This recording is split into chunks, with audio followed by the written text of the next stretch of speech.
I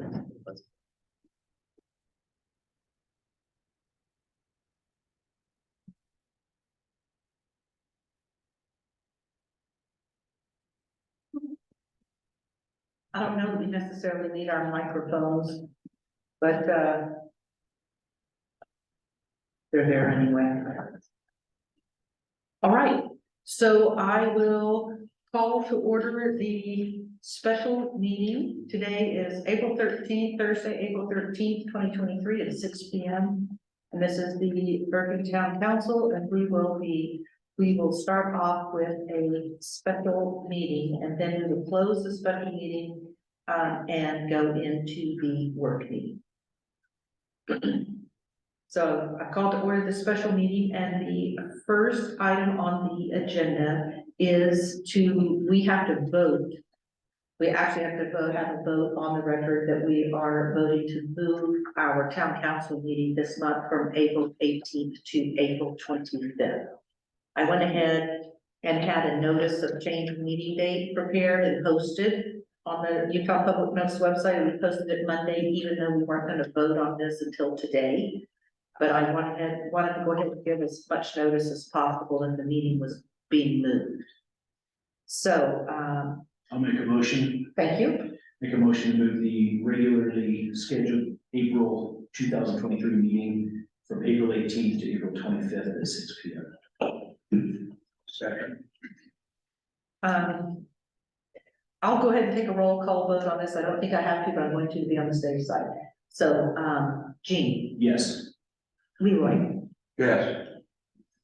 Me, yes. April? I mean, sorry, Misty. Who's April? We were talking. We were talking about We April. all talked. Okay, it's Misty. CRP Yes. committee. And Paul. Yes. Okay.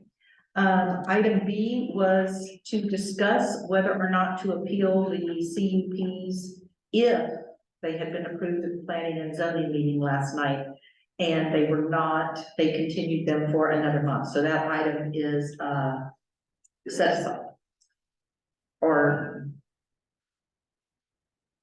might come up again next month, we'll see. It all depends on what happens.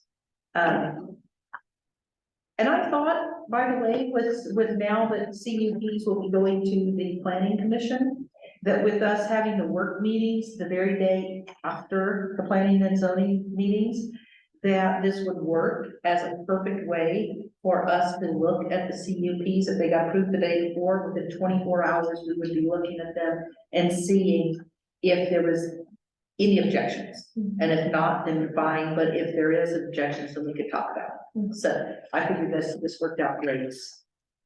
So we'll go on to item C.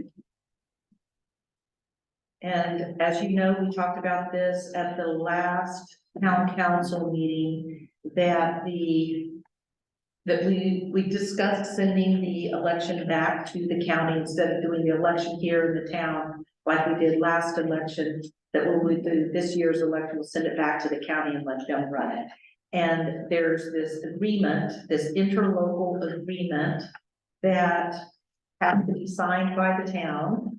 And we were going to put it on the agenda for the regular town council meeting, but by moving the meeting to the 25th, we're running up against the deadline by which we have to file this with the county. So Crystal said she wanted to put it on a special meeting for today. So Heath has already gone through this and has no objections. This is their standard. This is the county standard agreement with every municipality when they're going to do the election, when they're going to handle the election. This tells us how they're going to run it. Does it have the cost on here? $3 per registered voter. The cost is, I'll tell you. The estimated cost for ours, we have currently 504 active registered voters of the. Where does it say that? I think that just an email. Oh, It doesn't say it in there. It's just, once we sign this, then we'll have a better accomplishment. If people will still sign to be registered to vote, so yeah. So it can it can fluctuate, so. Right now, the estimated election cost is 1,134. 1,000 what? 134. Okay. But where does it, I thought it said on here that that the price was $3 per voter, but I don't see it on here. Significantly less, the total was 1,100. Yeah, it's not quite $3 a registered voter, let me tell you. That's good. I didn't find the price. No, it's- Okay, I guess, I thought that they would have included that in here. The only thing I saw in this is that we have to reimburse them for their expenses. Yeah, that's what she was just saying, they can adjust it. That's why I just said very clearly, sorry. So, currently that is $2.25 per registered voter. Oh, okay. All right. That is significantly less than it would cost the town to do this election. Way less. So, so what are your responsibilities under this? I'm still the elected official for the town of Vernon. I still, have to take the boxes that are locked. I don't have access to the boxes, but I still have to take them down through the Washington County building. There's still a lot of role that I still play. Doing the notices and accepting, candidacy, write-ins, any of that stuff. It's just the main part that they focus on is all the ballots. They mail the ballots out. They receive all the ballots, they do all the counting, all of that. stuff. Now, do you need someone to go with you each day? It's locked. I don't have a key to it. I have no access. So she's not going to the post office to collect ballots like she did last time and nobody And I was can just- do that. I understand that, but I was just wondering. You need that for your own protection, because, you know, what if someone said you didn't take a box down? I mean, I've taken the boxes already down for Washington County during their elections that the county holds already, but, Do they Yeah. sign saying they received the box? I have to check it. So there's your protection. The only thing I said that when Crystal and I were talking about this before, I said the only thing that I did not like about the box, they're gonna bring a box like they had during the primary for the regular, this past primary. And, it's just a small metal box that they're gonna put in the office. And I'm like, but the whole point when we had a box outside last time was so people could come any time of day and drop off a ballot. And if they're bringing this box like this, it just, people can only come during the town office hour, the hours that the office is open. So I want to ask the county if they would have like any extra drop box that they could bring out here. Most of those are I don't done at know. like the local library. I know the libraries are always where you find them and in the Washington County building, but I'm like. people You wanna might, drop them? if they don't bring an extra, you might have someone with you when you open that little box outside. Yeah, Just to verify that you put those ballots in the county blank. More than that too. Everything the county does, they've done, see two people in every room in the entire process. Yeah.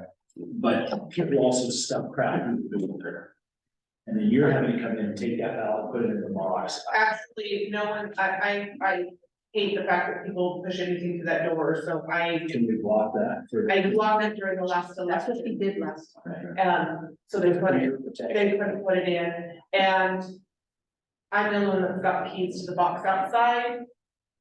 No one else has keys to it except for me, Okay. so I think he's right. for sure, yeah, Protect yourself. Yeah, protect yourself and get Chase or Jim to go with you when you open that. yeah. I'll let everybody know, just like I did last year, I'll let everybody know the time that I will be opening that box in case anybody other than Chase or whoever wants to be there from the public and watch. I will say, I will open this box every day at 10 o'clock. And that's it. one of the things when the election training that Crystal and I went to about a month ago, I guess it was now, time flies. They explained that if whatever the county does, the county will take care of what is in this agreement, but that the town still has every, right to prepare and send out notices to the town election, education, I think they call it. That we can prepare things and send things out and notify everybody, we can do that, but while they'll take care of this side of things. So we still might have more money to spend on things like that, like Crystal wants to let people know what her schedule would be and all that. Yeah. So, One thing as a benefit of having the county versus us do it is we fall under the county's insurance because they are handling the ballots. And that's the most important thing. Which was why when Crystal and I went to that meeting after they said Crystal could have been held personally liable for anything that went wrong. I'm like, well, we're not gonna, no, let's go with him. Yeah, do you want a motion to accept? A motion to, approve this, hold on, let me see here.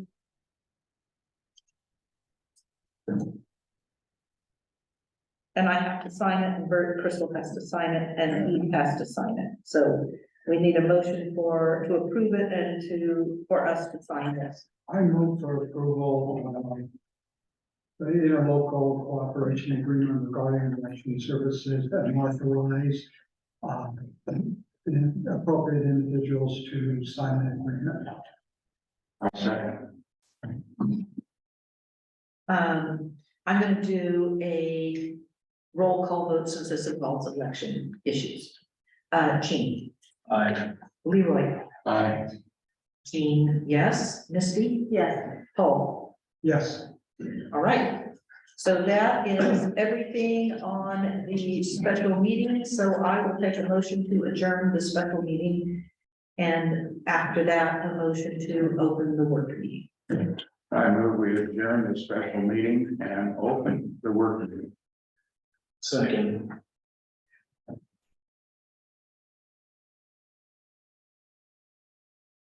I'm gonna do roll call again. I'm gonna be very careful. Just play it. Guys, we're gonna be so careful. So Jean, Aye. Leroy, Aye.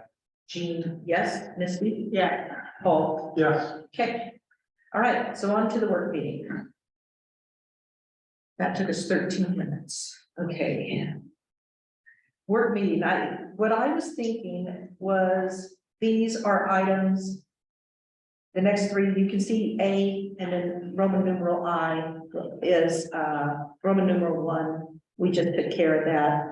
I just left that on there just in case something went astray, went wrong, awry with item C on the special meeting, so we can eliminate that from the agenda. Roman numeral 1 under A. And the next two are items that I was thinking we would discuss here today in the work meeting. And then assuming we are all in agreement, then we'll just put this on the consent agenda at the regular meeting to approve these. And so first off, we have the bids for doing the roof and the air conditioning for the town hall. And if you guys remember, we got a $50,000 grant from the state to apply toward a new roof and air conditioning. And we had set aside $25,000 in our budget for a total of $75,000 to do the roof and the air conditioning. And that was based on when this grant opportunity came up, we had 2 weeks to do everything and apply for this grant. And I got a roofer to come out and give us a bid, and that roofer gave us a bid this time, and their bid was somewhere around $20,000, $25,000. And then once we were awarded the grant from the state, and we had to go through the bid, the actual real bid process, and people went up and looked inside the attic in the town hall, it discovered what all really and truly needs to be done to replace the roof, and it became more expensive. And if we had had more time in the grant process, we probably would have found that, and I would have applied for more grant money. But we didn't, and we didn't have the time to do all that. So anyway, now what the actual cost is for the roof is 81.4, and then the air conditioning is still close to the same as what it was before, which was 12. So the total for this is 93, where before we had set aside 75. So what we need is, this is going to be adding another 18,000 in our budget. Leroy and I have a meeting in May. We'll be having another meeting with, Yeah. Sil, where we're working on amending the current year budget. Correct. We've already worked on the budget for next year. And we're having another meeting for this, and so we would have to add 18,000 to this year's budget to cover all of this. So, Jean, why don't you tell everybody what you told me as you saw when you looked at the pictures from the, what you saw there? So, I think when they went to do the original estimate, they started digging around up in there. Got up inside, there was a fire back in the eighties that burned, substantially burned a lot of the rafters. They have them propped up with poles. So there's poles jammed in there, holding up the roof. Holding up the burned sections of the roof. And yes, it's really sketchy. I mean, it needs to be done. I can't speak to construction costs. I can tell you the AC is really a good deal. I just purchased AC for my place. But the rest, I can't speak to the cost, but I can tell you that it does need to be replaced from my view. I mean, that roof with the heavy wind can. Oh, And you were saying to me when we were talking about it, that just one earthquake and there goes the roof. So I just wanted to, and Lyman Everett is the one who would be doing the work, and he wants to start April 24th, but our meeting is April 25th. And, our town council meeting where we would actually approve this contract is, April 25th, but he wants to start just the day before April 21st. And he was gonna start having, material delivered this next week, so that he's ready to start on the 24th. So what do you guys think about this? So what do you recommend? Well, I recommend that we all agree that we're going to have me sign the contract for both of these, because I have a contract from Lyman for the town, for the roof. The person doing the air conditioning is out of town right now, not give us a contract, but he'll have one by the time we have our meeting, he would have a contract for us. And I guess I'm just asking that on the consent agenda, we would include that, in the consent agenda would be an item to, authorize me to sign these two contracts. Would it be, if you do sign, would it be a ratification of your signing the contract? Okay.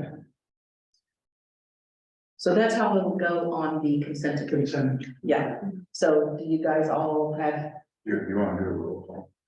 oh, no, not for this, we're not voting on anything here, we're just discussing and, if you guys, that's gonna be at the April 25th meeting. I just wanted to know that if you guys have any objection to this right now, to going forward with doing the new roof and the air conditioning in the town hall. Because we're going to have to amend the budget. No objection to Okay, doing that and doing that. okay, so then I'll just put that on the consent agenda that way. Okay, then the next thing was, a name change for Pocket Hill Park. I have no documentation that I presented here, but this has come up in relation to the way the park sits right now. I wonder if it's on this map that I was going to use for this discussion on Pocket Hill. Yeah, as a matter of fact, this is shown on this map here that where Pocket Hill Park is. I'll show you, and if you want to look, you can come look. But you may remember. This is Pocket Hill Park. This is the Virgin Goods. And it's zoned commercial. This right here, right next to Pocket Hill Road, is zoned commercial. When anything that's zoned commercial and or it's within so many of a park, it's limited as to, it limits what you can really do with the commercial property. And if we change the name and take the word park out of the top name, then this allows these two commercial properties to have more uses that they can do with their commercial property. They requested that. Yes. And so, these guys did it. These have said no. This is the rock. Yeah, the River Rock off now, yeah. And so what has been discussed is that we could actually turn this into like an event. Maybe do events there, where what would happen, and the reason this would help with those businesses and whatever business eventually would go here. Right here at the corner of Poplarville Road and SR9 on that commercial property. What we envisioned was if we use this like a place where we do events, that people that come to the events could go over and buy something from River Rock, and then the events would be something where you have to grab, you bring your own chairs and blankets or whatever, depending on what the event was that was going on. But the people could buy from this commercial property or the other commercial business, whatever it would be, and this would Opened up uses. opens up uses and helps the businesses be successful. So we just dropped the name park. Yes, but we need to make it something else. It can't just be Pocketville. And so we had, And I just throw this out there. sure, For me, I think if it had been, like, this had been around for generations, that it was called this, I'd be like, well, we need to keep and maintain the antiquity of the town, blah, blah, blah. No, that's not the word, maintain that, but that's a recent change anyway. In fact, a lot of the residents wanted it to be called something, they wanted it to be called Grandma's Pond. I mean, there's a lot of different names that have come up. Too many so- wrap up on. Right, but I'm just So- saying, it's not an old name that's been with it, so I'm not. It's an Indian name that talks about it.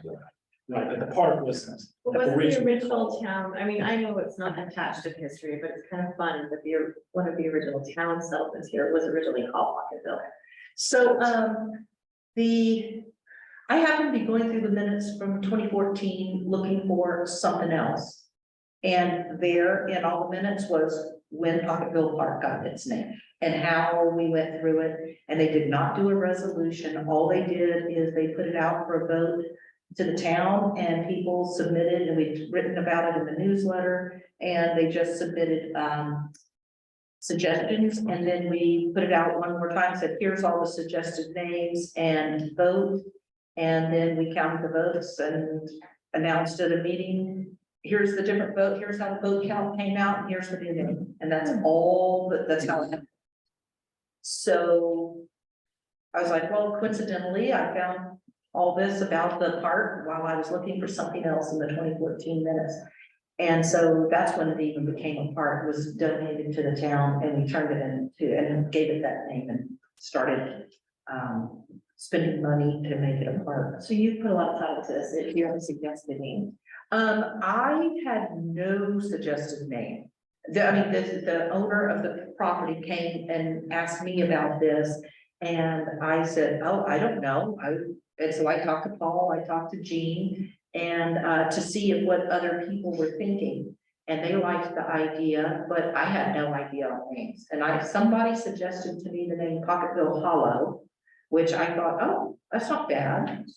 And then Jean just today mentioned to me about Just brought it up. grandpa's, that back in the day when we were naming this in 2014, that because was it Lee Wilcox? Is that who had that house back there behind Virgin Goods? It was a Wilcox. Wilcox, but I can't remember his And letter. that was the grandpa that was Grandpa's Pond for that, because that was part of his property, from my understanding.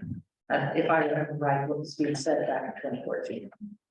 I think if They it's- have a grandpa's pond in Hurricane though.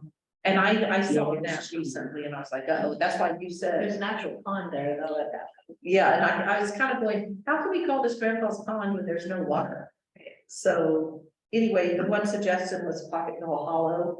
And Gene today said that he thought if we were in favor of this, that we could again, let town people make suggestions and vote, or instead of us choosing a name and saying, here it is. So what do you guys It's a think? town park, they should. Well, the key is, The key No, is, I mean, if we want to give, we want to encourage use beyond what we're currently doing there, which is not a lot goes on that, but just occasional wedding out there, but if we wanted to encourage other uses, changing the name has ramifications on that, would be worth doing, so that's my thoughts. So when we talk about events, I was thinking how if we had like a stage built down at one end of it, that, I know Paul had said Shakespeare in the Park, that you like that about it, having some plays put on, and I remember several years ago,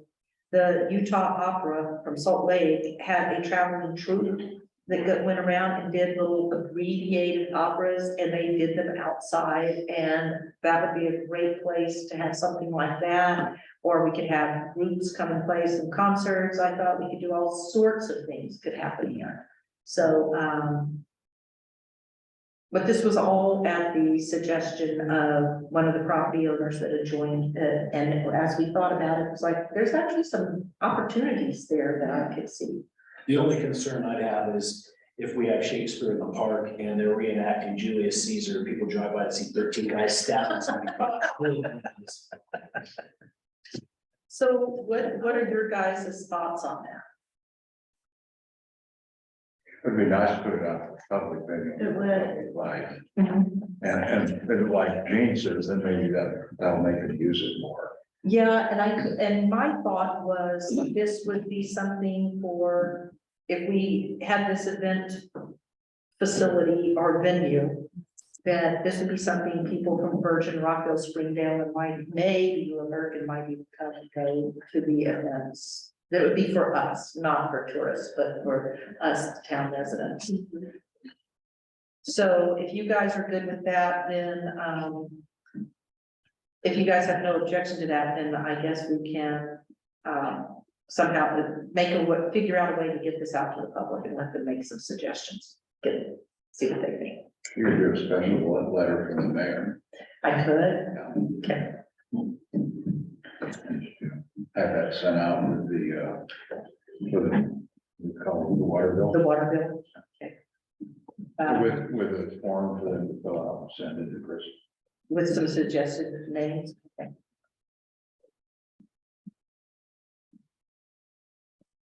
Okay, so then moving on, item B is discussion of the Mesa Road water tank. So you guys all, I included a copy of this lease, and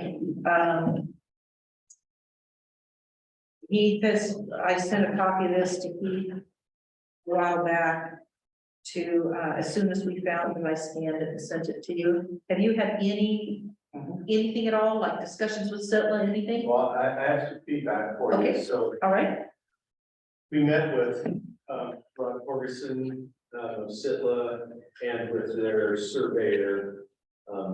They had gone out and identified, they pulled up aerials and had done research on their own. They said to us, we don't, our entire point, and what the council kind of instructed me and Mayor Kraus to do was to meet with them and find out exactly what Sitla's expectation was.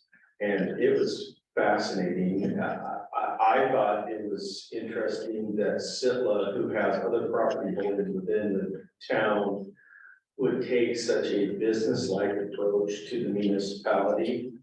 But he made it fairly clear that they had gone back and looked and that they didn't see any leases. Or they didn't see anything where there had been a lease of the property. They could see a survey that had been done and it showed the water tank, but it indicated that it was on the, not on the BLM property, it was a BLM survey. And my entire point of that was, I find it fascinating that the town would spend money, because I know for a fact they bonded to build that water tank. And I think we just, if I remember correctly, they were just finishing up paying that bond. I started representing, no, it isn't paid off. But I said, why would any bond issuer, anybody lend the town money to build such a significant piece of infrastructure. On the land or have any rights to be there on the land. I find that fascinating.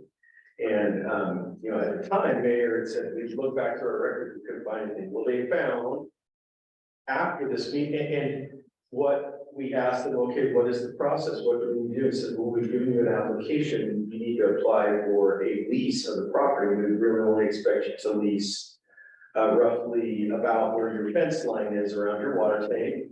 It's about an acre. It is right up against the edge of the BLM property, and they defined that there had been a BLM easement for our water line, our transmission line. So as long as you just lease that piece, your tank and the water line coming out of it would connect right into the boundary's edge with your BLM lease. And he makes the comment, well, we made a comment, and you're gonna give us the friends and family lease price, right? Because we're a municipality. And a small one. And a small one, and you deal with us. We're the land use. Yeah, and you own land in our town. And he's like, well, I don't know, for an acre, it could be, what did he estimate? I do not remember his estimation, but what he said is they were gonna figure out the rental value, but the fair market value for the rental of one lease of 1 I acre took land. from $3,000 or $4,000. Yeah, at Annually, least monthly. monthly. See, what was it originally? What? What was it for the term that we had? I can This see, lease, it was well- $50 a year. $50 a year. I mean, But here's what's fascinating, and then he makes the comment, and we're gonna have to figure out and make some sort of recommendation to the board. And it's always easy for lower government officials to kind of say, well, it's not my decision to make, the board will say, but we'll have to make a recommendation how to deal with trespass damages. no, And they wanted to, that's right, they wanted to go back 7 years. You said that was the statute of Yeah, limitations. I said trespass. He's like, well, at least the way that we understand it, and they even talked about it, that, I guess we can't go back any further than 7 years. And I said, well, 7 years is the longest statute of limitations in the state of Utah. So I guess that's probably why you're being told that. But I walked away from that. I said, well, we'll go about what we need we'll have to get a survey, an actual survey of the property. And he said, that's something the city does, or the applicants do at their expense. And then you submit your application to us and we'll work it through. We'll get back to you. There'll be some discussion about these rates and stuff like that. So lo and behold, we come and find this. This is a lease it's dated, there's a cover letter and there's a lease, it's dated April 18th, 1996, by and between Town of Virgin and Universal Propulsion Company, Inc. And it is called a sublease agreement. So I got looking at that and I looked at the reference that they make in here about that they are the leaseholder of a special use lease agreement number 40 with the state of Utah, being the landlord. I did a little bit, Mayor, this is all new information. Yeah. I did a little bit of research. This lease agreement, obviously it expired, it was only, our sublease was for 12 or 15 years. Yeah, it was November 30th, 2012. It says section 2.1. And, okay, so it would have expired, November 30th, 2012. I went on Sitla's website and I did a search, and they've got a database, and it's pretty hard to search through, but I found Sula lease number 40, special use lease agreement number 40. And I found a couple of different things. I found they have an entire lease ledger with all the changes that have happened with it.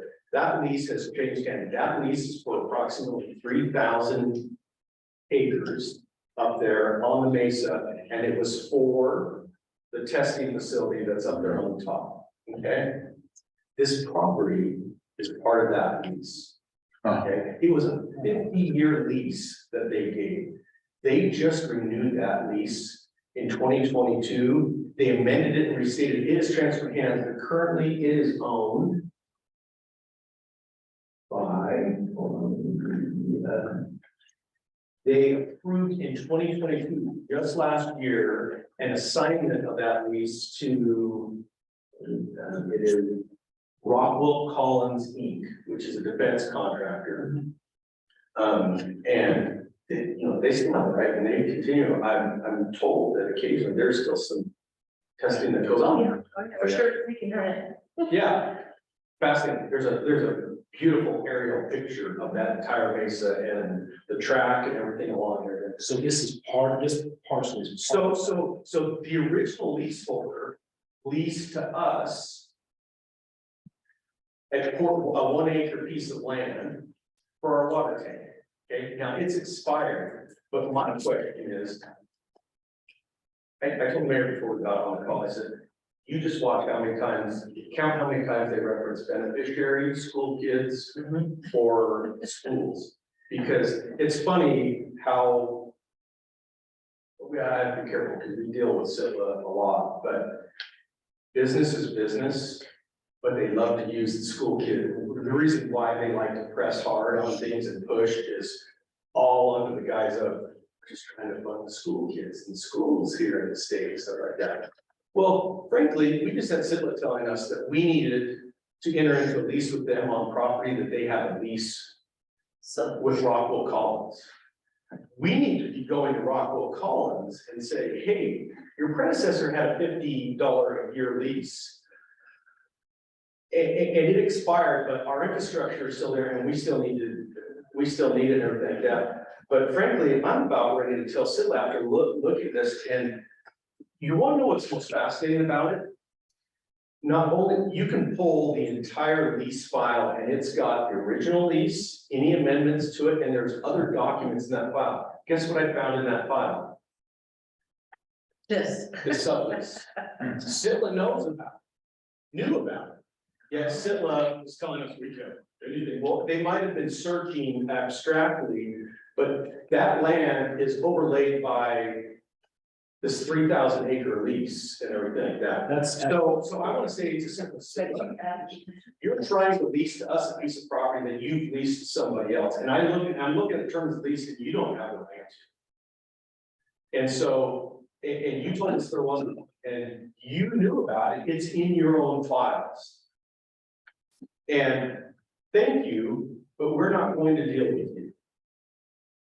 And we need to deal, and frankly, I don't know that the city wants to pay us to it. I think that there might ought to be an assignment. I can get the documents, but someone like Paul, who I think with his legal background, I think the town needs to be calling Rockwell Collins Company out of Cedar Rapids, Iowa. How long is their contract for currently? What is it? 2056. Yeah, good. Okay, and so we got 3 more years or 33 more years. I thought this was 7, and I was like, that is the worst contract. And why would anybody kick the can down on the town like that? Well, The sublet, even what is it? if 5 years, they can't, this company hasn't gotten anything for the last 12 years. We have technically remained holding over on the property because we were rightfully there under a sublease and then, but it's a permanent piece of infrastructure. But I would hope that this company would say, hey, we're a small little municipality, or what your predecessor gave us, at least to us, and it was $50 a year. We'll pay $5,000 a year. There Or are 4,000 or whatever we need to, but not CITLA's $36,000 or $40,000 a year. when I went up there, $60,000 a when I year. went up there and toured that property back in 2017, I went up there with, Yvonne Spindler. She went there too, and there were people from Virgin that work up there. Yeah. So I want to say it was Lawrence Lee, but I'm not sure. Is that who it was? There's a bunch of people still there. Okay, so we should be able to get from them, because I have the number of the guy, Well, I have not Rockwell's number. They It's did not the Rockwell. amendment lease, they did the amendment stated lease. So you got all there, It's got all of Rockwell Collins' address, phone number. Well, they'll have a local guy. Yeah, and That- that's is that- maybe who we need to talk to start. But I don't know that you wanna pay me hourly to do this, that could be an assignment, just, we just need to negotiate and do sublease. Just one clarification, but And then we need to fly the big bird to settle it. I just want to make sure before we spend a big word, we confident that they didn't exclude this piece of property from the agreement with. I have something, but I would love to have Paul, the attorney, review the amended and restated lease that they just signed with Rockwell Collins in 2022. They didn't change, they didn't extend the date, it still expires 2056. But there's nothing when it says what reservations the landlord has and the rights to do, they can't grant other leases. It acknowledges that there's some telecommunication leases that existed prior to this, there's a couple of telephone things up there, and if Sitla had the right to administer those leases, all the payments were to continue to go to lease, and they could renew it, extend it, do whatever, and the landlord or the lessee acknowledged that there's no reference to this lease, although they knew about it, it's in their file. And it says, other than that, that the lessee can use the property. And it doesn't prohibit subleasing. By their very own act, they acknowledge the new and allow the sublease. That's good news. Any, Almost good news. I thought about calling the mayor, but I thought, we can tell that. That's great. Even if we didn't have the taxes that developed, do we have the power of condemnation? And could we have condemned that little piece of property for us under our power and then set on line? That's an interesting angle. You know, Or could we still? he says no. he says, well, it's because it's government, Yes. yeah, and that's what I would have thought. So you cannot dethrone the king. Is what Latin is. But Imminent domain. Sitla, Not against the state. Sitla is a division. It is the state of Utah School and Institutional Trust Land Administration. It is a division, a political subdivision of the state of Utah. Okay, so we cannot condemn, we cannot claim adverse possession or things like that against the state of Utah. Nor can people do it against us because we're the local kings. Yeah. And you can't adversely possess, some guy wants to squat out here for 20 years in town square and say, I own this portion of town square, can't do it. Oh, okay, because I was gonna ask about two other pieces of property in town where somebody has put up gates. And it's actually town property and they put up a gate that's blocking it. And so I was, If it's a road, it's a road. we have the right to open it, they can't block Well, I understand that. I just didn't know if they could squat long enough that they could actually assume ownership of it. that. And No, adversely sorry. possess the king. All right, so I'm gonna ask, because I think the failure on the part of this contract is that there's an expiration, and there will be in 2056. I think the mistake is kicking it down the road and saying, let the future generations. Yeah, that's what, What do we do? I was about to ask For that the future. same thing. I mean, this is not a good thing. If that contract ever ends, they'll come back with vengeance on us. And I thought the same thing. I was waiting for him to ask the same thing because for the east water tank that we haven't started construction yet, and we're still trying to get the money for, we got an easement from the BLM. And that ends in 2050. And I'm like, how are we going, we're gonna be dead.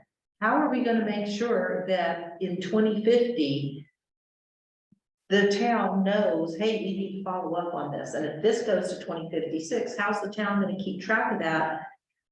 When we're gone, This feels like a loan shark agreement. I hate with Sitley's having that over on us. We are so screwed. We're over the barrel at some point, if that ever ends. We're over the barrel. They can charge you whatever they want. Well, I guess we could discuss with, if we want to go to the effort, and the expense, we can discuss with Rockwell Collins. Something and, you know, something that is the sublease. If we wanted to discuss an outright purchase. And I don't know how those two would treat the purchase price and who would get what, because one's got a leasehold state of the property for a long term, another 33 years. And the other one owns the land in fee simple. And I don't, but it would require some sort of agreement on their part. If we came to them, 1 acre piece of property up in the hillside, we'll pay you $50,000 for it. Right now, Doug, we own it outright. They would have to agree who gets the $50,000 if they would agree to it at all. But ultimately, it would require both, because one has a leasehold right to possess, the other one has the lease. So we should discuss that, I guess, after we let Paul. I mean, Paul, let Paul research come back and give. his opinion. You okay with that? You're right, getting a sublease and having it track the end date of their lease. Would be solving our issue, but it would essentially be an issue that would rise again in 33 years. And so it is kind of the equivalent of kicking it down the road a little bit. If you want to deal with it now, you can. When I was talking with Joe Decker about this, so I talked to him about some other stuff. He mentioned when he was city manager in Canal, they had the same issue. And he just said, look, we're gonna go buy it from you. And then they started negotiating and they were able to purchase the land out of these small projects. The problem is that like Sidla, any piece of property Sidla has is always for sale. You know that, and for the right price. And sometimes that price is steep, and most of the time it's, well, we want to stay in the deal, we want to co-develop it with you, we want a portion of whatever you're gonna do on it. That's how bad Sidla is. But our problem here, if we went to Sidla and said, we want to buy that 1 acre, the problem is, well, we've already granted it. We got 33 years left on a lease that we just amended and restated in the name of Rockwell, you know, this defense contractor. But it'd have to be a cohesive, all three parties. Which could be do, I mean, Doug, you can go to the Rockwell and say, we want to lease it for the next X number of years. If we buy it and said, oh, we'll pay you that full lease amount for the 33 years, you go to Sidla and say you can either take this or you can wait 33 years and try to come at us again. We'll give you the 50,000, but, or whatever the number is now, or you can not get anything in 33 years, you can try and hit it again. I think there's some negotiations. Or even if we just did a lease with Rockwell for the next 33 years. Yeah. That gives us a little bit of leverage. We're still on. You gotta wait 33 years, so do you want to negotiate? Actually like that. Yeah. Just maybe get the sublease in place and then go back Yeah. and start talking about buying out our sublease and that portion of Rockwell's lease with Sidla. At the same You time, can say, hey, Rockville, I think we should put it the same. we'll put 50 grand up, you go off for 30 grand To to. be the same, we could watch and hear this. I was just thinking the same thing. I don't know if we would be able to buy that. We were just discussing whether we could do the same thing with the BLM, that east water tank. Did we keep the land under an RPP lease or what kind of arrangement? do we have? I don't know. I didn't bring it. I have a whole file on it on my desk. I didn't bring it because I didn't know we were gonna talk about it. You can convert RPP leases into an end, it's a lease that ends in a purchase. Okay. So then, I don't know how it's structured. Okay. Cool. I'll bring, So are you okay doing that? Oh, Yeah, I'll be happy to help. yeah, so let's get that lease in place to us and then worry about. Keith will send me the stuff, I'll look at it, and then Misty's given me a contact, and I'll start there. and he said he has the contact for Rockwell Yeah. to start contact. That's right, the lease agreement, I'll give them the. And I'll start at these contacts. He said. We'll see where we're at. And as far as I'm concerned, there's no time limit on this because I've got to come in first, and then Well, I think we need to probably out of respect, so the. go because fast can. Well, no, but what we probably need to tell Sidla, because they're waiting on us. They're waiting on us. They're thinking that we're going to get it surveyed and then we're gonna submit this record survey and the application for the start the lease process. And I think we probably out of respect ought to call them and say, hey. Or let's have another conversation. It might be too much for just a little letter or something, and say, here's what we found. And so I think my advice, and I can say to Rob, my advice to the town is we shouldn't be negotiating this with Citla. Because I don't think you guys have the right to double dip and lease to your people. We need to be negotiating a sublease. But should I still have Carl go out to do the survey? Or should I call him and cancel it? Because we've talked twice about him going out to survey this piece of property. Well, it would be good to have That's what I mean. that survey Okay, for a new sublease because, well, And it would be good. it's got, you got legal description. oh, there it is on the back. We've got an actual legal description, it's just under 1 acre, but 9. So probably not, let's say the expense, even if. Okay, it's 0.939 acres, so it's not quite an acre, okay. All right, I will call Carl and tell him, never mind on the, Can we be doing that simultaneously go out, be working with Rockwell Board? So they're not gonna get blinds that are coming around from the city saying, hey, we want you guys to lease. I mean, can we start the negotiations with Rockwell? And maybe we gotta wait to get back to Sidla. Okay. Let him kind of initiate some communication. get something going. Be in a dialogue, because I think the first thing Sidla will do is they'll pick up the phone and call Rockwell and say. But why, but if Rockwell already is, if this is actually encompassed in the stuff that Rockwell has leased for until 2056. I mean, I suppose the Sitla could call Rockwell and say, hey, don't work with these guys. Wait, But they're good. they're entitled to the income stream. And that's very unfair, Sidla to try to say, you Right. pay us Right, when you pay us this big lease fee for the 3,000 acres and yeah, we want to also take a lease payment from. from the town of Bergen. And there's, I can see strong arming going on. It'd be just wise for us to start. I'd like to start a process. I will be gone next week, but then when I come back, the following week, I can get it out. Okay, Well, okay. that's good stuff. It is very good news. All right, so, a good strategy. All right. So Paul will get started on that when he gets back from wherever he's going next week, and then, maybe you could, at the town council meeting on the 25th, maybe you'll have something to tell us about what you've done so far. I'll be flying in the day before, Oh, so Leroy and I have the same. that's the. Yeah, All different parts of the world. yeah, he Okay. leaves a little bit earlier than I do, but we come Both back the same day. Well, So- I'm leaving to go to Texas the day after the town council meeting, and I'll be gone for. But about I'll 10 have days. something by the next work session. Okay, All right, good. all right. Next item is C, the status of the fire station on Pocketville Road and the buildings we want to do for public works.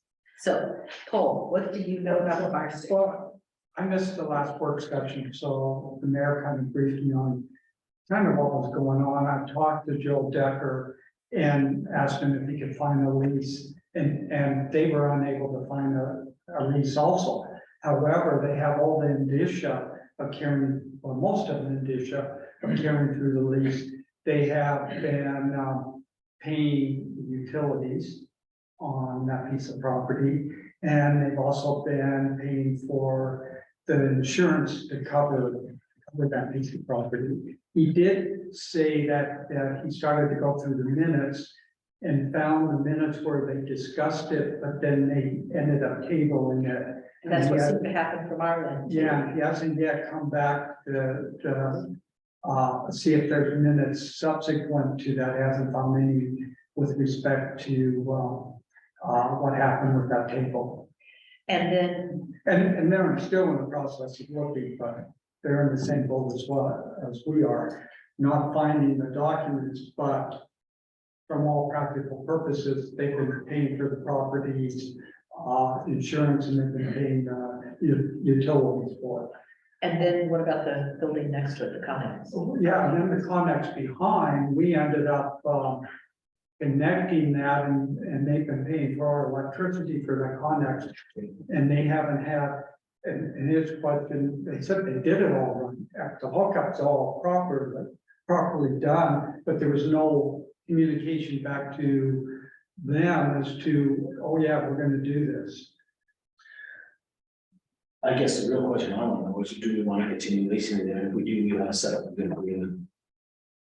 I mean, if we want to continue to have a relationship, there should be something put in place and say, we're gonna go ahead and lease the property. If we don't, then we have to pull it and use it for our needs. Because it sounds like a wash to me. If they're paying, but they're not paying any consideration in town, and they're paying the utilities, but there's nothing written anywhere. I think we should have something in writing, one way or the other. Well, But we have this lease, we just don't have any written proof that we actually paid the dollar on it. There's, well, we have an unsigned lease. Unsigned, yeah. We don't know whatever happened, because from the town, from the minutes from Virgin, here's this proposed lease, and mayor, well, he wasn't the mayor at the time, but Bruce was gonna go and, talk with them and about the lease, and then never came up in the minutes again, and it sounds like they did the same. we either need to cure it or abandon it. Well, the lease said that it will run for 12 consecutive months and then may be renewed on an annual basis for additional 12 months until December 31st. Right, that's 2032. That's what was originally written, Yeah. but unsigned. As far as It's we not- all know. As far as we it's know. not cured.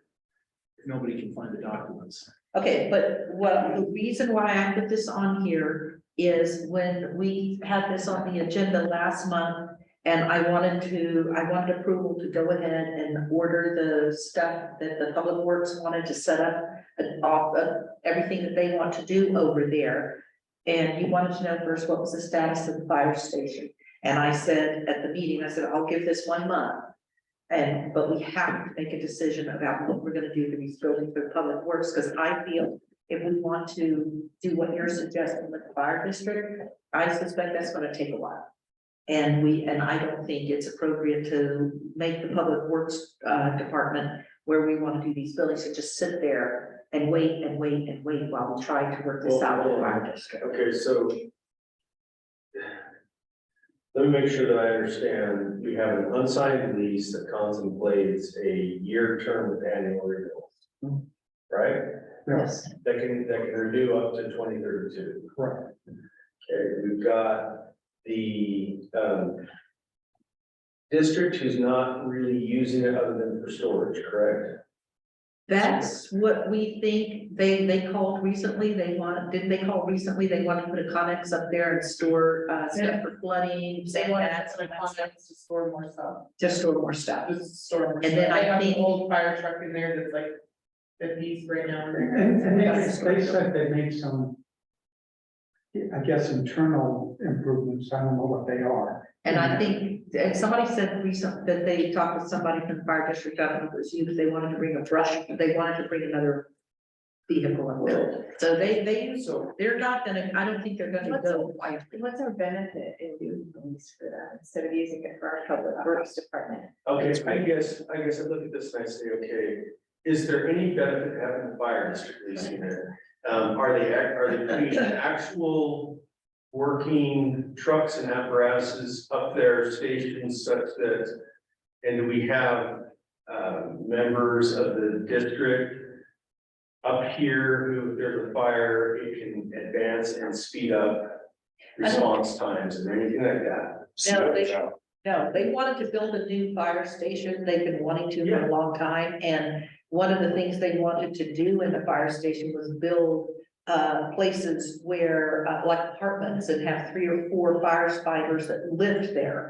And that's never been able to be worked out. But this is just storage. That's not sufficient size for what they need Yeah. to do that. Yes, So in my mind, I look at this and I say, we have a need. And that's to expand our public works and use that as our public works building. I think we need to tell them regardless, we'll treat this as a lease, but what you did is determined at the end of the year.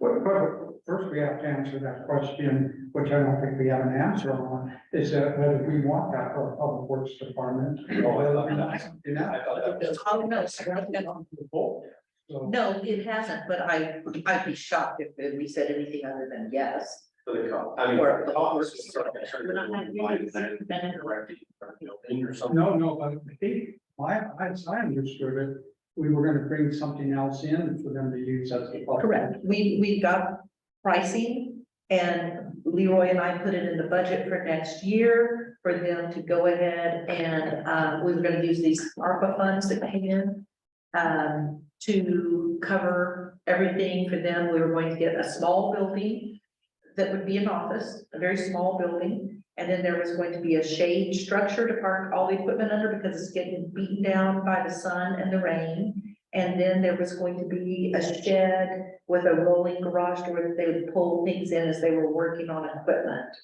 And so The town could save money if we could use that building. We'd still need to build the shed. All these things should go in, I think. I think all these things should go in anyway. And there's some additional problems.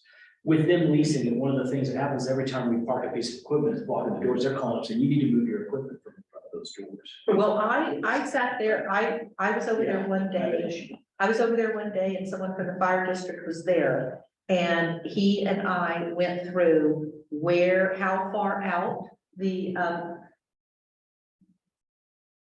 they need for their vehicles to do what they need to do. And the truck had just been pulled out and you could see the marks on and Chase came over, looked at it, and he's like, oh yeah, he's got no problem. We can arrange everything we need and not ever encroach on what they need, the space that they need. And he's already laid out how he would like the layout to be. And he just asked me recently, where are we on this? And I said, well, we've been talking about it. Okay, so then if.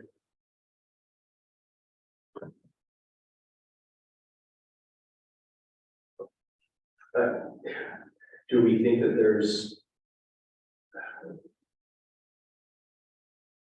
I guess I'm just trying to figure out what the town wants. Well, We're sitting on property with it, we're leasing and getting no benefit from the lease at all, no. I'm not payment, no. against, yeah, exactly. That's I'm not, not against adding additional Right. buildings, but I'm saying, if we've got a building that we're not gaining anything from, that somebody else is storing stuff on, And we should we- use that building first and then add additional buildings, because I know we're not gonna house everything in the fire station. Okay, I know so, we're gonna need additional buildings, but we either need to lease it to them and get some sort of consideration, have an agreement that's signed and everybody agrees to for whatever time limit, or they abandon it and we start using it for public works, Okay. which is my preference, because the property is fairly small and we have a lot of public works needs. yes, we have a lot of public works needs. I agree, because if we can't get the fire station back, I'm like, we're gonna be in such a cramped space. So I wouldn't mind getting it back. What I really wanna know is, can we go ahead and tell Chase and Jim, go ahead with,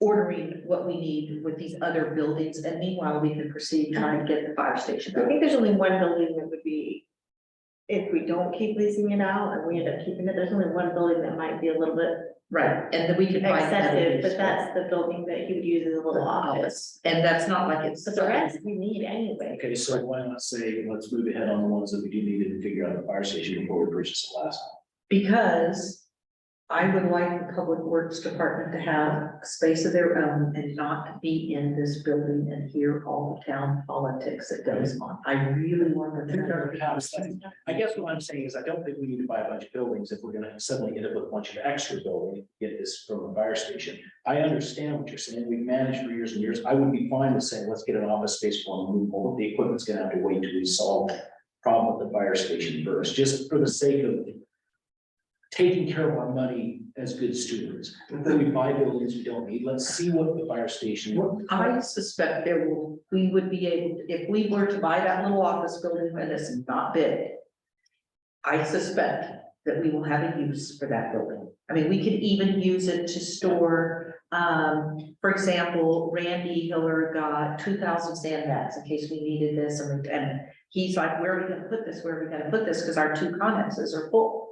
And so something like that could be used as a facility for, sandbags, equipment in case of floods, or So it'd let's be start with the emergency management department or something. I agree, so You know- let's start with that, let's start with that building and finish this thing with the fire station. before No, we purchase But any the more. other building They need them presented. now too. The one is a shade for our equipment, which protects our equipment, and the other were all apply to I'm good at that, but I'm saying, how many years have we not had shelter over those things and we managed? It's not gonna, it can wait a few more months for us to figure out if we need it. Why would we buy a building if we don't need it? No, we're gonna need it, we think we're gonna need it anyway, no matter what, that's what you and I are That's what saying. I'm saying is I'm The really shade not sure, structure. at least the shade structure and Not all the equipment's gonna fit in that, the draw yeah. for him to work on his equipment. That could possibly wait. We'll need to decide what we're gonna buy now. Yes, Because because Leroy and I just put it. why don't I have Joe come in at our next work session and he can visit with us about The fire that fire station. And he's offered to come, wasn't just what date we wanted him here. You mean if we want it at this April 25th meeting, Yeah, or the next work session, either one. probably the work session, probably the next work session. Then we're putting this off another. No, I want a decision that we can, what can we go ahead and get for the Public Works Department, even while we work on this fire safety thing? I don't want these guys to wait. We're about to start on the town hall. We're having a shed brought in for Crystal to work in while the building is got the electric turned off and everything else. And where are these guys gonna go? They need a place. Come to the next, I mean, at our next meeting where we can make these decisions, I am more than happy to You're not- offer a space for them to work out of, to where they're not in the town office. You Yes, just want one building, you don't want the I other. have nothing to do with building, just take 100% of our needs. And we're saying that if we buy these sheds, that will meet 100% of our needs. But if we reacquire that fire station, now we have 150% of our needs. We could have saved the money on buying shade if we can move some of this equipment inside. I'm just saying, why don't we spend money until we know if we're gonna take the building back or if we're gonna continue leasing them? I just think we need to do the things we need right now and be good stewards of the town's funds. That's all I'm saying. Now, I want to vote, so if you don't feel like I'm in the right on this, you can quickly out. It's Their not. a big office deal. space is not You know, building. I have not seen any. I went Who through, has the keys to it? we have no keys. Sure. I've gone and looked through all the windows and I have seen no. I'm still lost at what we're trying to do. We're trying to get. I'm hearing Gene's portion and I'm hearing yours. And all of a sudden, I think I know what you're trying to do, and then I hear something else. So. What's your something else that you're hearing that because all I hear is what Gene wants and what I want. And what's your something else? Let's take it slowly. What is it that we want to get? I want to get what Chase has asked for, Which is what? an office building, a shade structure, and the garage with a rolling garage door where they would pull the equipment in to work on it. All of this, you were not here, you said you weren't here, all of this was in the meeting, I had all the paperwork with all the bids, everything. located at?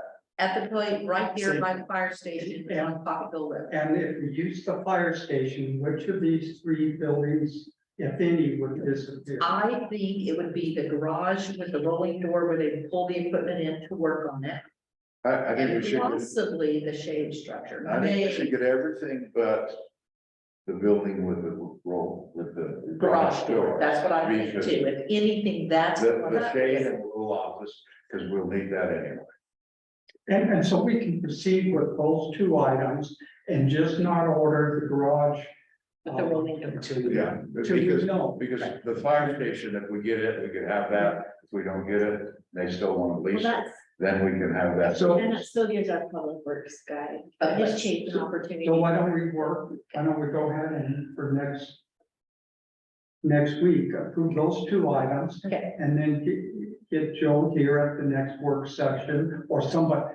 He may be acting at that point and he may want somebody else to put in, but somebody from the fire station so we can have a discussion as to what their plans are for the next 6 years with that building and what they've done and what improvements they made inside.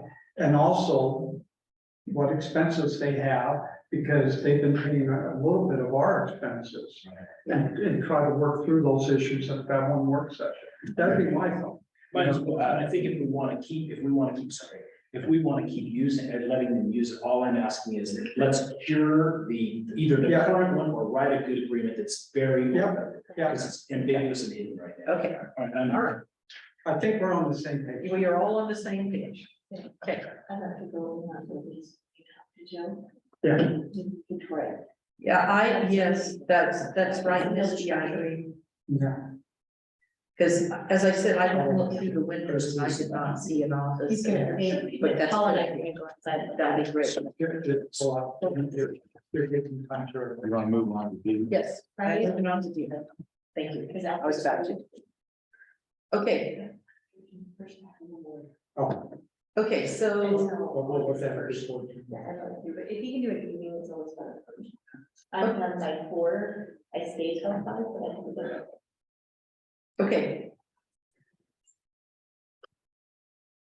So item D, I was just going to, let's see, Misty and Jean and Paul, well, all four of us were at the,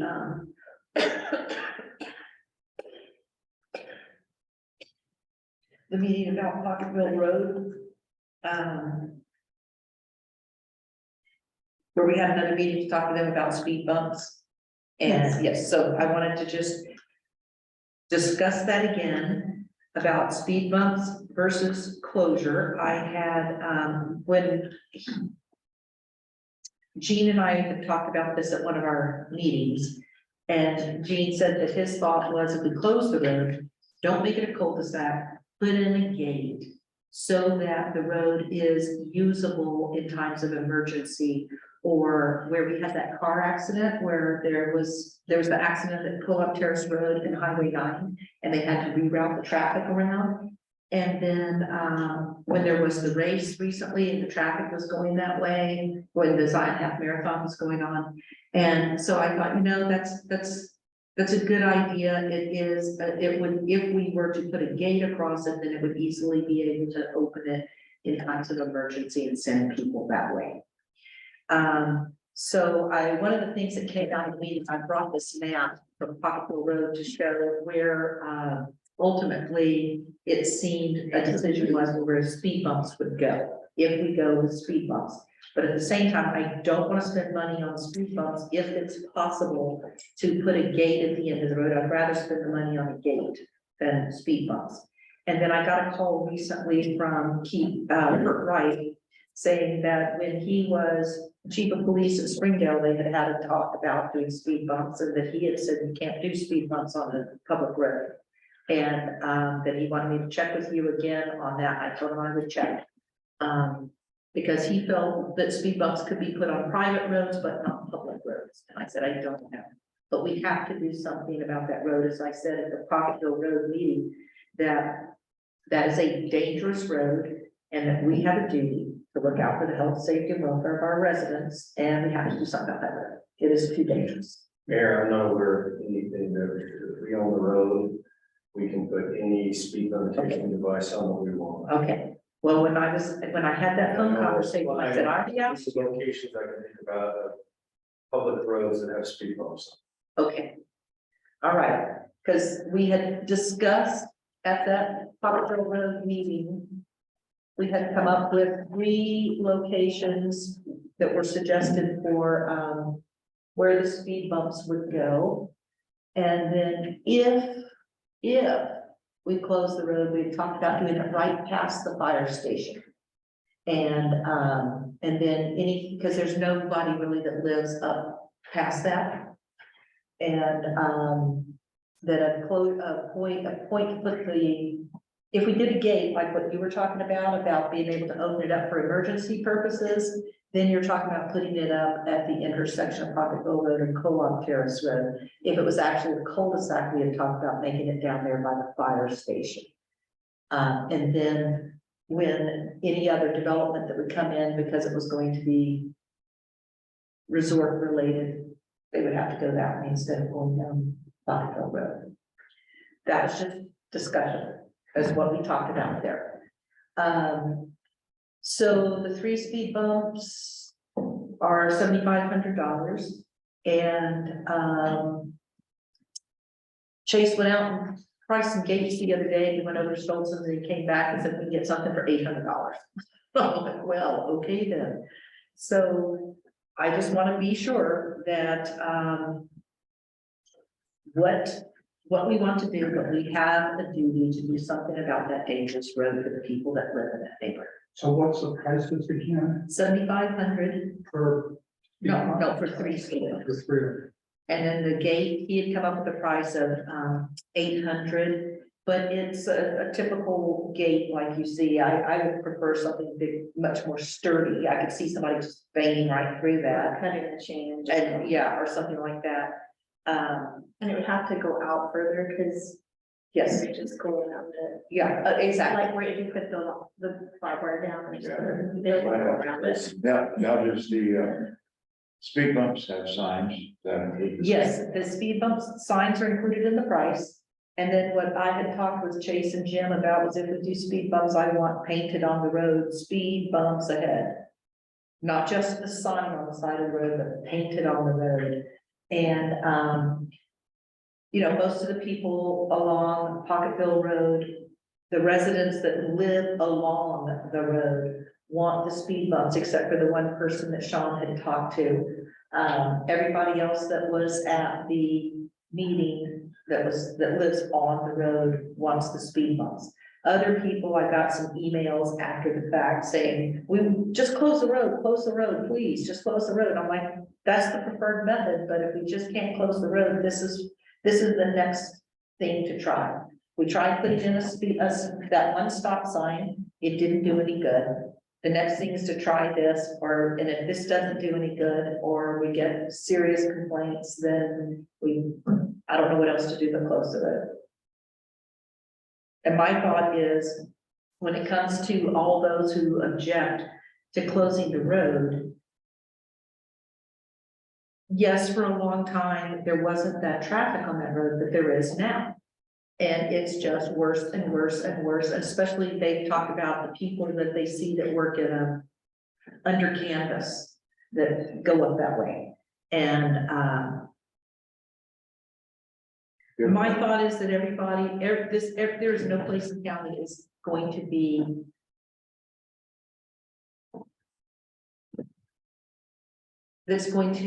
everybody in town is going to be affected by all this growth. I don't think there's any place in town that's gonna miss out on some sort of consequence.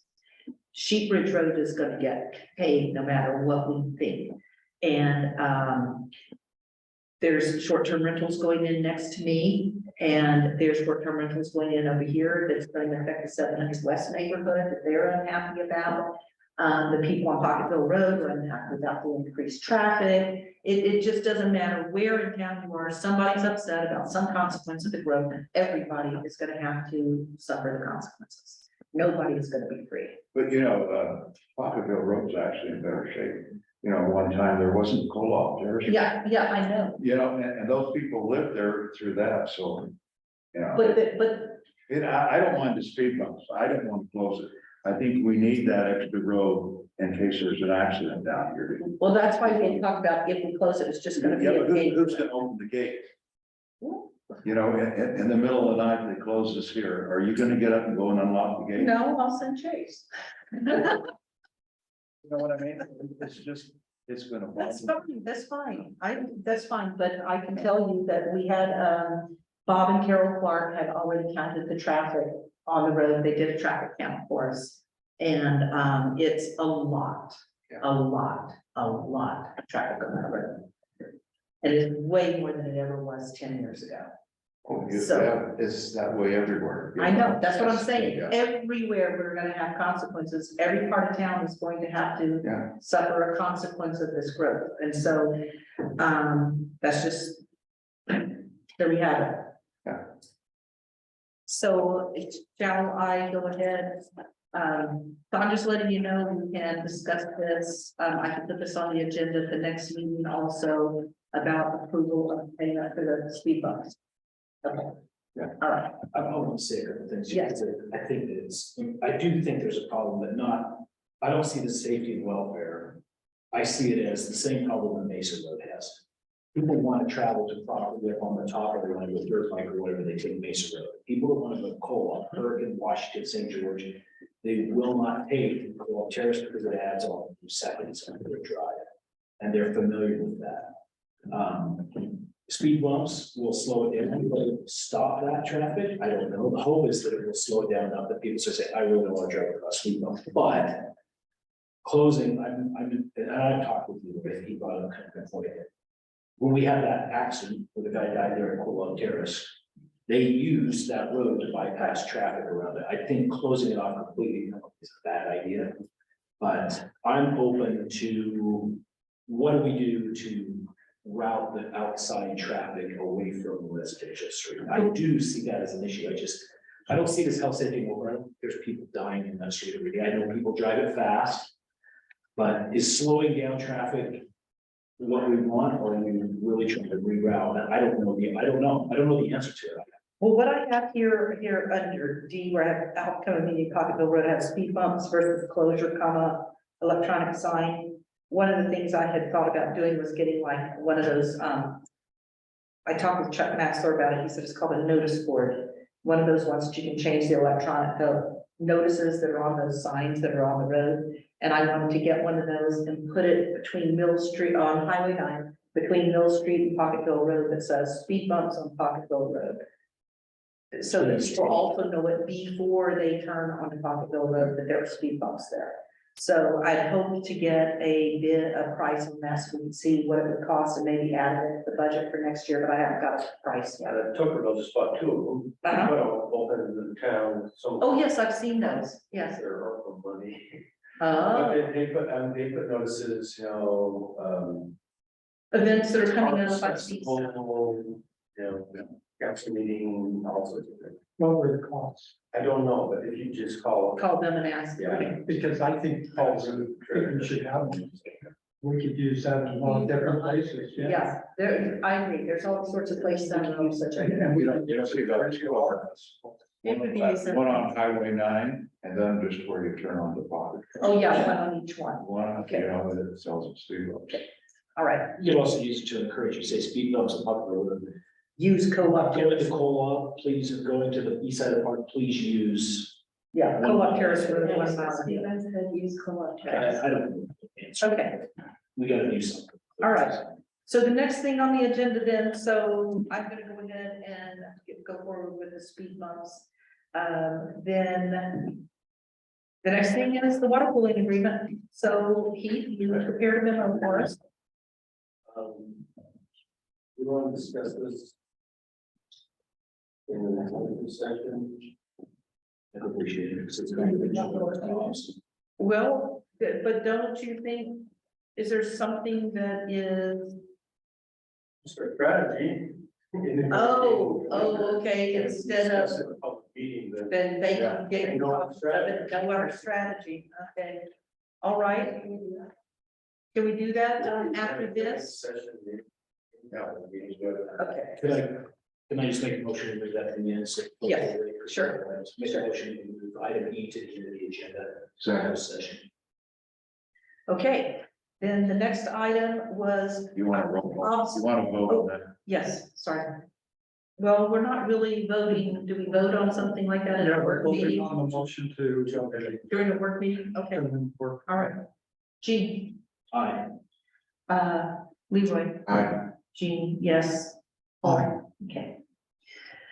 All right, so the next item on the agenda is, I put this on, Leroy and I were talking about this, he wanted us to put observation states, to talk about observation states on the agenda. About what to do if they don't meet the conditions for the short-term rental overlay, is that what that was? Okay. Although I know we've got a letter from their attorney saying that they're going to take care of it. And so I They sent, intended to pay Mhm. the 190,000 for their portion of the road. And that he would be providing me with a draft of amended CCNRs. I haven't seen those yet, but that's what that attorney does. That's, what does, he does a lot of. subdivision, oh, HOA stuff, okay. CCNR type work, so. So I didn't, In his wheelhouse. so I sent Leroy a copy of that letter so that he could see what the guy said, that they said they were gonna work on this. And, said they're going to pay the 190,000. Sure. And, but in the meantime, The attorney also wanted to know kind of about the pending ordinance that's supposed to be going through the planning. yes, he was there he was at our meeting last night. Oh, he was. They all were.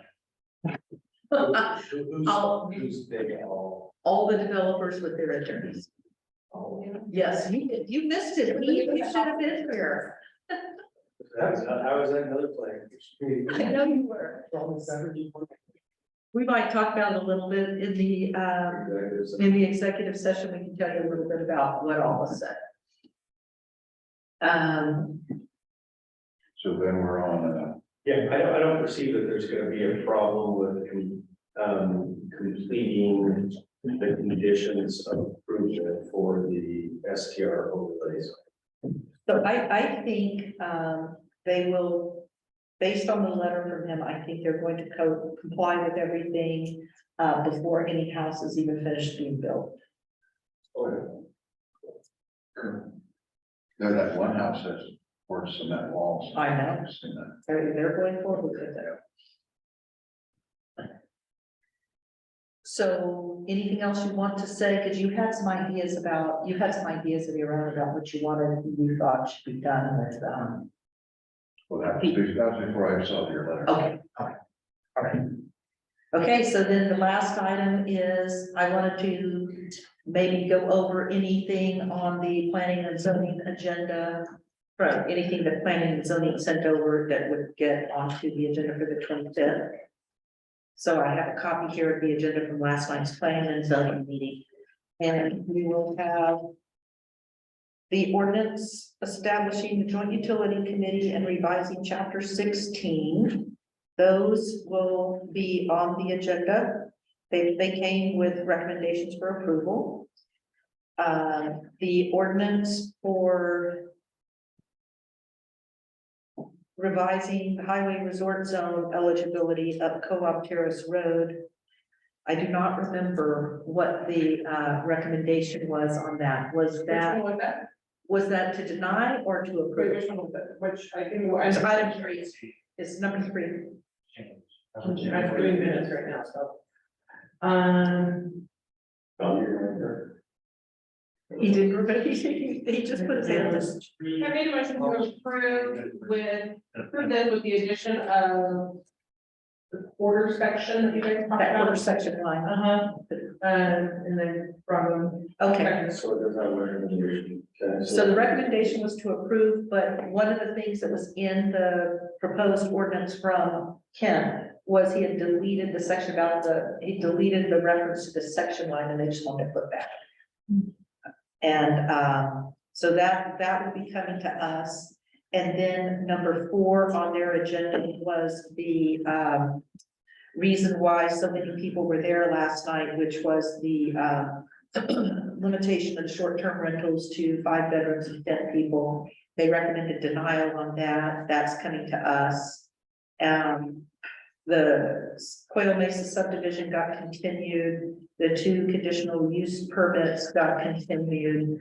The ordinance recommending outdoor lighting was recommended with approval. That's, and then the ordinance amending the adversely affected party, all the different sections in Bulu where that is, was also recommended for approval. So, I definitely am putting 1, 2, 3, and 4. Those first 4 are definitely on our agenda for April 25th. Depending on what is left over from last month that might need to be continued, I have to go and look at, I don't know if we finished everything or there's something continued. I'm not sure if 8 and 9, that is the lighting and the adversely affected party, will go on the April 25th agenda, but it might. I'd like to request the adversely affected party because there's so much chaos going right now, where that statement, going to have that in case somebody's challenged. I was wondering if, since both Paul and I'll be out of town until the day before the meeting, if there's any chance that Crystal could upload that to our email addresses so we can review Sure. it, you know, before we, Yeah, while you're traveling, while you're out traveling, okay. is that okay with you, Paul? Yeah. What do you want? I can access SharePoint from wherever. I'm at. It's in the SharePoint. Oh, Yeah, but that Leroy has the ability to, he just wants those email, he asked if you would email all everything to him, and I said yes. I can get mine from SharePoint, but thanks for the thought, Leroy. You know, I think so. Okay, so then that is all I had on the work meeting, and so if we're going to talk about this in an executive session, then I'm ready for us to have, well, what exactly are going to be the terms of the closed meeting, the reasons The for? purpose is to discuss strategy with regards to acquisition and water rights. Make a motion to close the work meeting and open a closed session to discuss acquisition of water rights. Strategy for acquisition of water rights. And You need to state that we're going to. I know. And we will also discuss pending litigation. Pending litigation. And this closed meeting is going to take place right here in this very room where we're sitting right now in the old church at 114 South Mill Street in Virgin, Utah. 7:32 p.m. What? At 7:32 p.m. At 7, is it 7:32? At 7:32 p.m. So I will take a roll call vote on this I'll second. section. I was just going to ask if anybody seconded. Okay. Roll call vote, Paul, Aye. Misty, Jean, yes, Leroy, Yes. Jean. Yes. All right. So we're going to have an executive session and you guys will step outside and, thank you for coming. I'm glad somebody came to our work meetings. No one's come before.